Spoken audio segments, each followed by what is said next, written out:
ہمارے law and order situation بالکل تباہ ہو چکا ہے، سمندر سے کشمیر اور پنجاب کے بارڈر تک۔ پہلے ہم سمجھ رہے تھے کہ یہ مسئلہ اتر سندھ کے کچے کا مسئلہ تھا، اب ہم دیکھ رہے ہیں کہ ٹھٹا سے لوگ گواہ ہو رہے ہیں، کراچی سے لوگ گواہ ہو رہے ہیں، ملیر سے لوگ گواہ ہو رہے ہیں، بدین سے بھی لوگ گواہ ہو رہے ہیں، اور نہ صرف مائنورٹیز، سب مسلمان بھی، کرسچن بھی، ہندو بھی، مگر خاص طور پر جو مظلوم لوگ ہیں، جن کے پاس نہ کوئی سیاسی طاقت ہے، نہ کوئی اس طرح کی پاور ہے یا بیکنگ ہے،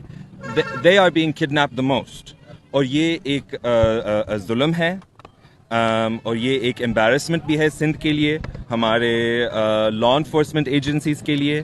اور میں یہ کہتا ہوں کہ اگر ہمیں پتہ ہے کہ دھاریل اور ڈاکو کون ہیں، اور اگر ہمیں پتہ ہے کہ کون ان کو قدر دے رہے ہیں، اور اگر ہمیں پتہ ہے کہ ان کی لوکیشن کدھر ہے، اور اگر ہمیں پتہ ہے کہ یہ لوگ کہاں پر ہے، تو ہم یہ ایک بڑا ایشو کیوں نہیں بنا رہے کہ ان لوگوں کو بلاؤ،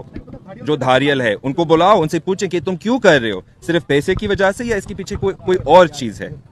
بس میں یہ کہنا چاہتا ہوں۔ Thank you.